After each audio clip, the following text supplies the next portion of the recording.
Ever scrapped a project you've worked tirelessly on? How did you react? Take a moment, delve into your memories, and let's talk about loss. Loss, in its myriad forms, is an inevitable part of life. It can be as monumental as the end of a cherished relationship or the passing of a loved one, or as seemingly trivial yet deeply personal as the termination of a hard-worked project. This universal experience of loss is not confined to the grand tragedies of life, but also finds its way into our everyday routines. Now think back to that scrapped project. Perhaps you poured your heart and soul into it only to see it end up in the recycle bin. In that moment of loss, how did you react? Did you let frustration take the reins and lose your temper? Is losing your temper the best way to handle such situations? Consider this: does losing your temper help your situation, or does it make it worse? When you lose your temper, you're allowing your emotions to take control, often leading to regrettable actions. This emotional outburst not only strains your relationships, but it can also take a toll on your health. Stress levels skyrocket, blood pressure rises, and before you know it, you're in a cycle of anger and frustration that's hard to break free from. What's worse, losing temper rarely resolves the situation at hand. It might offer a temporary release, like a pressure valve being opened, but the underlying issue remains unresolved, waiting to trigger your anger once more. So instead of giving in to the storm of anger, how about exploring alternative responses? Patience, understanding, and empathy can go a long way in diffusing tension and opening up channels for constructive dialogue. There must be a healthier way to deal with loss, right? What if the key is not in how we lose, but what we lose?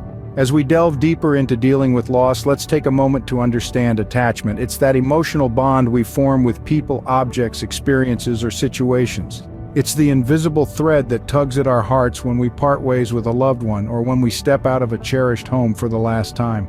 This bond, this attachment, is not inherently negative. In fact, it's a testament to our capacity for love, warmth, and connection.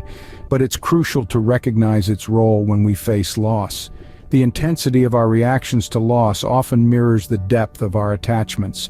The stronger the attachment, the more profound the sense of loss. Understanding our attachments offers us a healthier lens to view and respond to loss. It helps us acknowledge our emotions instead of suppressing them, and in doing so, it paves the way for healing. So, to respond better to loss, we need to understand our attachments. But how can we understand these attachments? That's the question that brings us to the heart of the matter. It's not just about recognizing that we form emotional bonds. It's about digging deeper and exploring the underlying need that these attachments fulfill. Think about it. Every attachment we form serves a purpose. It could be as simple as companionship or as complex as a sense of identity. When we lose an attachment, we're not just losing the person or the thing itself. We're losing the need it fulfilled. That's where journaling comes in. Writing down your thoughts and feelings can help you explore these underlying needs. It's like holding a mirror to your emotions, giving you a clearer view of what you're actually losing. So, grab a pen and start writing. Write about your loss, your feelings, and the needs that the attachment was fulfilling. By understanding our needs, we can start to let go. Letting go of attachment doesn't mean becoming uncaring. This is a common misconception that can hold us back. What we're talking about here is not indifference, but a conscious decision to release the emotional ties that bind us to a particular person, object, or situation. Think of it like this: when we hold on to something too tightly, our hands ache, our knuckles whiten, and our focus narrows until all we can see is that one thing. But when we release our grip, our hands relax, our vision broadens, and we're free to pick up something new. The first step in letting go is acknowledging the loss. This may sound simple, but it's often the hardest part. We can't let go of something if we keep denying its absence. It's okay to grieve, to feel the weight of the void that's been left. It's okay to miss what was once there. Next comes acceptance.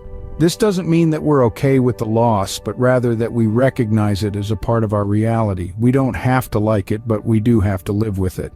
Acceptance isn't about making peace with the loss, but making peace with the fact that the loss has occurred. Finally, there's redirection of emotional energy. This is where we take all of the feelings that were once directed towards our attachment, and we channel them into something healthier, something that can foster growth rather than stagnation. This could be a new hobby, a new relationship, or even a renewed focus on self-care. Remember, letting go isn't about forgetting or erasing. It's about making room for new attachments, new experiences, and new avenues of emotional growth. It's about freeing ourselves from the chains of the past so we can fully embrace the promise of the future. By losing our attachments, not our tempers, we can respond to loss in a healthier way. We can turn pain into power, loss into growth, and heartache into hope. And isn't that a far more enriching way to navigate life's inevitable losses? So, what have we learned about dealing with loss? It all starts with understanding that loss in its various forms is a part of life. Responding to it by losing our temper can only lead to more damage, straining relationships, and causing health issues. Instead, we've explored the concept of attachment, the emotional bond we form with people, objects, or situations. This bond, though crucial, can lead to intense feelings of loss when broken. By recognizing and examining these bonds, we can better understand our reactions to loss and work towards healthier responses. We've also emphasized the importance of identifying the underlying needs fulfilled by these attachments. Understanding these needs can help us redirect our emotional energy towards healthier outlets instead of dwelling on the loss. Remember, it's about losing attachments, not tempers. Thanks for watching, and don't forget to like, subscribe, and share your thoughts in the comments below.